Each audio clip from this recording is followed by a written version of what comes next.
جامع کوثر کو سبسکرائب کریں، شیئر کریں اور ڈال وہ تو نبی کی گود میں ہے، نبی کی تربیت میں ہے، نبی کی پرورش میں ہے، اور پھر عام حالات میں نہیں ہے۔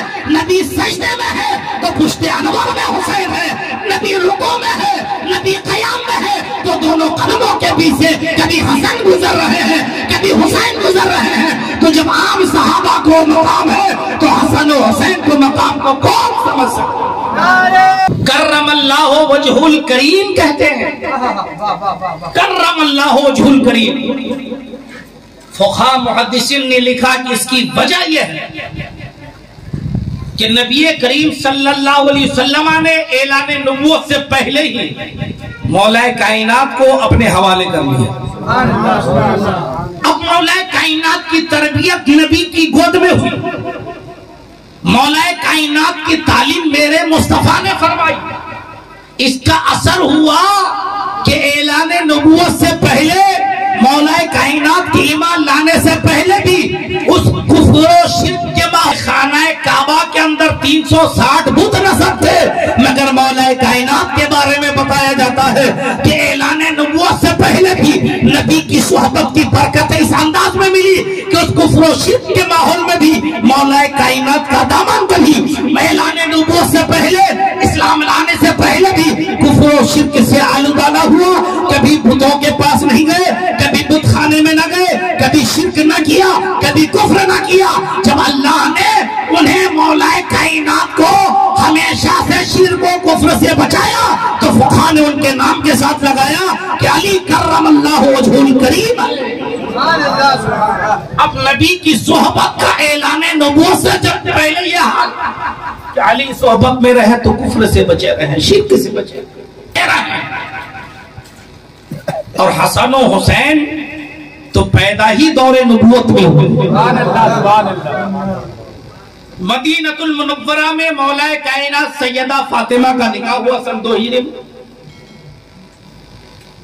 پھر 3 اور 4 ہجری میں حسنین کریمین کی ولادت ہوئی۔ اس پر تو بہت ساری حدیثیں ہیں کہ امام حسن پیدا ہوئے، میرے آقا تشریف لے گئے سیدہ فاطمہ کے گھر، فرمایا میرا بیٹا کہاں ہے مجھے دو، میرا بیٹا کہاں ہے مجھے دو۔ آقا کی گود میں امام حسن دیے گئے۔ آقا نے پوچھا علی کیا نام رکھا ہے؟ ایک روایت میں علی نے عرض کیا حضور میں نے حرب نام رکھا ہے۔ آقا نے فرمایا اس کا نام حرب نہیں، اس کا نام حسن ہے۔ پھر جب حسین پیدا ہوئے میرے آقا پھر تشریف لے گئے، فرمایا میرا چھوٹا بیٹا کہاں ہے؟ نبی کی گود میں دیا گیا۔ آقا نے پوچھا علی کیا نام رکھا ہے؟ علی نے عرض کیا حضور میں نے اس کا بھی نام حرب رکھا ہے۔ تو اللہ کے نبی نے ارشاد فرمایا حرب نہیں، اس کا نام حسین ہے، اس کا نام حسین ہے۔ نبی نے اپنے دونوں نواسوں کا نام حسن و حسین رکھا، اول فرصت میں اپنی گود میں لیا، نام بھی نبی نے رکھا، عقیقہ بھی نبی ہی نے فرمایا۔ بخاری مسلم ترمذی ابو داؤد یہ سب حدیثوں میں ہے۔ ایک حدیث میں ہے کہ اللہ کے نبی نے حسن و حسین کا عقیقہ ایک مینڈھے سے کیا، اور ایک حدیث میں ہے کہ 2 مینڈھے سے۔ اندازہ کریں کہ حسنین کریمین سے نبی کتنی محبت فرماتا، نام خود رکھ رہے، تہنیت بھی نبی خود فرما رہے ہیں۔ حسنین کریمین کے حلق کے اندر جو چیز سب سے پہلے گئی وہ میرے مصطفیٰ کا لعاب دہن تھا، اور آقا کے لعاب کا معاملہ تو جانتے ہیں، کھارا کنویں میں آقا نے لعاب ڈالا پانی میٹھا ہو گیا، کھانے میں آقا نے لعاب ڈال دیا، جو کھانا چند لوگوں کے لیے تھا کیسے لوگ کھا لعاب دہن کی برکت۔ اور یہ حدیث پاک بخاری کی تو بڑی مشہور ہے، میدان خیبر ہے، جنگ خیبر ہے، مولا کائنات 3 دن جب مولا کائنات شیر خدا کو آقا نے طلب فرمایا کہ علی کہاں؟ جس کے بارے میں میرے آقا نے عالم غیب نبی نے رات ہی کو فرما دیا تھا کہ کل میں ایک ایسے شخص کو جھنڈا دوں گا کہ خدا اس سے محبت کرتا ہے، وہ خدا سے محبت کرتا ہے۔ یہ بخاری شریف کی حدیث پاک ہے۔ جنگ کل ہوگی، رات ہی کو نبی فرما رہے ہیں۔ یہ بخاری شریف کی حدیث ہے، نبی کا علم غیب بھی فرماتے کل میں اس شخص کو علم دوں گا، جھنڈا دوں گا جو خدا کا محبوب ہے اور وہ بھی خدا سے محبت کرتا ہے، اور اللہ اسی کے ہاتھوں میں فتح عطا فرمائے۔ نبی پہلی جنگ سے پہلے ہی فتح کی خبر ہے۔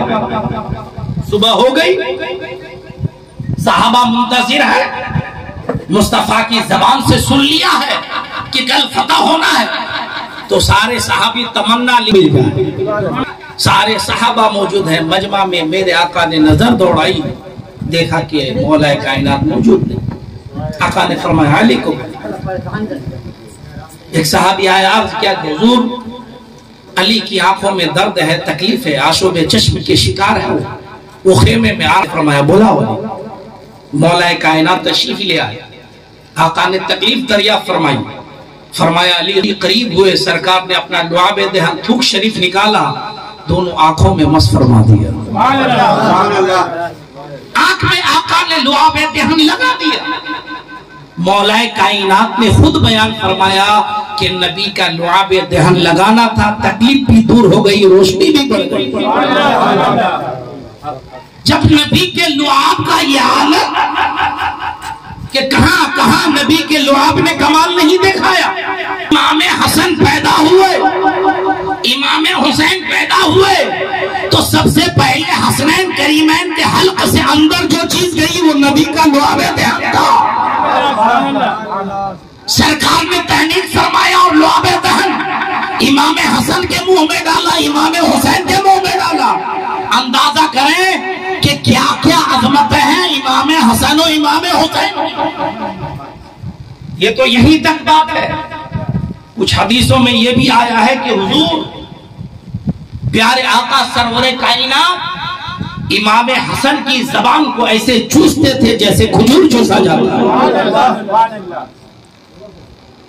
سننے والی حدیث تو سنے ہی ہے، ترمذی شریف کی حدیث ہے، آقا نے فرمایا حسن حسین یہ دونوں میرے دنیاوی پھول ہیں۔ اس لیے نبی کبھی چومتے بھی تھے، نبی کبھی سونتے بھی تھے۔ حسنین کریمین نبی کی تربیت میں ہیں، نبی کی گود میں، کچھ لمحہ، کچھ مہینہ، کچھ سال نبی کی گود میں، نبی کی تربیت میں لوگ رہے تو کیا سے کیا بن جاتا ہے۔ جو حسن حسین مستقل نبی کی حیات تک نبی کی تربیت ہی میں رہے، نبی کے پاس ہی رہے، نبی ان کا ناز اٹھاتے رہے، نبی ان کی تربیت فرماتے رہے۔ حسن و حسین کی تربیت، سیرت اور کردار کا عالم کیا ہوگا یہ بتا دیا تھا اس وقت امام حسن مجتبیٰ نے، جب کسی نے زہر دے دیا، وصال کے قریب ہیں، امام حسین گئے، عرض کیا بھائی جان جس نے زہر دیا نام بتا دیں۔ نبی کی تربیت کا اثر دیکھو، نبی رحیم ہے، نبی کریم ہے، نبی نے کانٹے بچھانے والوں کو دعائیں دی ہے، پتھر مارنے والوں کے لیے ہدایت کی دعا کی ہے۔ اب نبی کی تربیت میں حسن مجتبیٰ ہے، زہر دے دیا گیا ہے، وقت وصال ہے۔ حسین نے کہا بھائی جان بتا دیں کس نے زہر دیا آپ کو؟ امام حسن فرماتے کیا کرو گے؟ امام حسن نے فرمایا میں نے جس کا نام بتا دیا اگر اتفاق سے وہ نہیں نکلا تو بلا وجہ مارا جائے گا، اور اگر صحیح میں وہ ہے، صحیح میں اس کا نام میں بتا دوں جس نے زہر دیا تو تم بدلا دو گے۔ حالانکہ بدلا لینے کے لیے میرا پروردگار کافی ہے، میرا رب کافی ہے۔ یہ آقا کی تربیت کا نتیجہ ہے کہ جان امام حسن امام حسین کو کچھ نہیں بتاتے ہیں، فیصلہ رب ذوالجلال پہ چھوڑ دیتے ہیں۔ جس طرح نبی نے ہر فیصلے کو اللہ پہ چھوڑ دیا ہے، اسی طرح نبی کے بیٹوں نے ہر فیصلہ کو رب پہ چھوڑ دیا۔ حسن کا معاملہ، اور یہی حال امام حسین کے ساتھ بھی ہوا۔ بس دو لفظ سن لیجئے، کہ نبی کی تربیت کا اثر، یزید پلید کہنے کے بعد جب امام حسین سے بیعت کا مطالبہ ہوا، جو باتیں ہوئی سنیں گے، تفصیل کا وقت بھی نہیں۔ ہجرت کر کے مکہ میں کچھ دن رہے، کوفیوں کے خطوط آئے، پھر خطوط ملنے کے بعد تحقیق کے لیے، تفتیش کے لیے اپنے بھائی حضرت مسلم بن عقیل کو بھیجا، پھر ان کا جوابی خط آیا کہ بھائی حالات اچھے ہیں، آپ تشریف لے جائیں۔ مکہ میں اس وقت بڑے بڑے صحابہ موجود تھے، حضرت عبداللہ بن زبیر، حضرت عبداللہ بن عباس، حضرت عبداللہ بن عمر، بڑے بڑے صحابہ موجود تھے۔ جب معلوم ہوا کہ حسین کوفہ جا رہے ہیں تو سارے صحابہ نے منع فرمایا کہ حسین آپ نبی کے نواسے ہیں، آپ کا رتبہ، آپ کی قدر و منزلت ہم جانتے ہیں اور کوفیوں کے احوال بھی جانتے ہیں۔ ان کوفیوں نے آپ کے بھائی کے ساتھ بھی دھوکہ کیا، آپ کے والد محترم مولا کائنات کے ساتھ بھی دھوکہ کیا۔ خدا را کہیں ایسا نہ ہو کہ آپ کے ساتھ بھی دھوکہ ہو جائے، اس لیے آپ مکے میں ساتھ ہیں۔ لیکن ادھر سے مسلسل تقاضے تھے۔ تو امام حسین نے ایک راستہ بیچ میں سے نکالا کہ صحابہ کی بھی بات رہ جائے، اپنے بھائی مسلم بن عقیل کو بھیج دو، اگر انہوں نے کہہ دیا کہ حالات اچھے ہیں تو جائیں گے، اگر انہوں نے نہیں جائیں گے۔ معلوم ہے مسلم بن عقیل گئے، ایک آدھ روز کے اندر 12,000 سے زیادہ لوگوں نے حضرت مسلم بن عقیل کے ہاتھ پر امام حسین کے نام کی بیعت لے لی۔ حضرت مسلم بن عقیل نے خط لے کیا کہ بھائی حسین کوفہ کے حالات اچھے ہیں، آپ آ جائیں۔ ادھر حسین تک خط پہنچا ہے مسلم بن عقیل کا، ادھر کیا ہوا معلوم ہے آپ؟ عبید اللہ ابن زیاد مکار جو بصرہ کا گورنر تھا، یزید نے اسے کوفہ کا بھی گورنر بنایا، مکاری عیاری کر کے وہ گورنر ہاؤس میں آیا، پھر اس نے تلوار کے زور پہ سارے کوفیوں کو حضرت مسلم بن عقیل سے پھیر دیا، یہاں تک کہ وہ لمحہ بھی آیا کہ فجر کی نماز پڑھا رہے تھے، ایک روایتوں میں ہے کہ مغرب عشاء کی نماز پڑھا رہے تھے تو پوری مسجد بھری ہوئی تھی، جب سلام پھیرا تو دیکھا پیچھے کوئی بھی نہیں، اتنے بے وفا نکلے یہ کوفہ والے، یہاں تک کہ حضرت مسلم بن عقیل کو شہید، بچوں کو شہید کیا۔ ادھر امام حسین تک جب خط پہنچ گیا تو آقا حسین نے صحابہ سے عرض کیا، صحابہ اب تو کوئی عذر باقی نہ،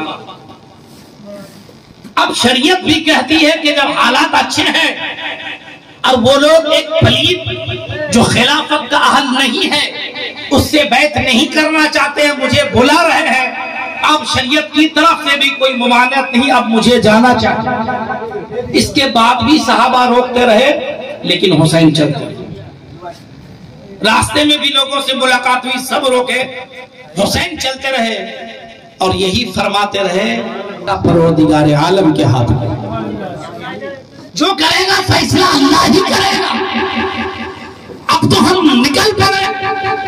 آپ کو معلوم ہے راستے بھر میں کیا کیا ہوا، ہور آیا، گھیر گھار کے امام حسین کربلا تک پہنچے۔ وہاں جانے کے بعد بھی امام حسین نے یوں تو اتمام حجت کے لیے الگ الگ خطاب کیا، لیکن حسین کو وہاں بھی معلوم تھا کہ ایسا ہونے والا ہے۔ تاریخ کربلا بتاتی ہے کہ حسین نے اپنے ساتھیوں سے اس وقت بھی کہا تھا کہ ہمارا محافظ، ہمارا ناصر، ہمارا نگہبان پروردگار ہے، رب ذوالجلال پہ چھوڑ، رب کا جو فیصلہ ہوگا وہ سب سے اچھا۔ اتنی بڑی قربانیاں، اتنی بڑی شہادتیں کہ دنیا میں قیامت آ گئی۔ شہادت حسین کے وقت دنیا کا عجیب و غریب عالم تھا، حدیثیں پڑھے مابعد کربلا کے واقعات، اندھیرا چھا گیا کہ جس گوشے سے پتھر ہٹا گیا تازہ خون برآمد ہوا۔ اللہ کے نبی کو حضرت ام سلمہ نے خواب میں دیکھا، حضرت عبداللہ ابن عباس نے خواب میں دیکھا تو بڑا گندہ حال دیکھا، چہرے مبارک میں گرد و غبار ہے۔ پوچھا تھا ام سلمہ نے، عرض کیا تھا عبداللہ ابن عباس نے، تو آقا نے بتایا تھا آج میرا بیٹا حسین اپنے جانثاروں کے ساتھ کربلا میں شہید ہو گئے، میں صبح سے مقتل حسین میں کربلا میں موجود تھا، جمع کر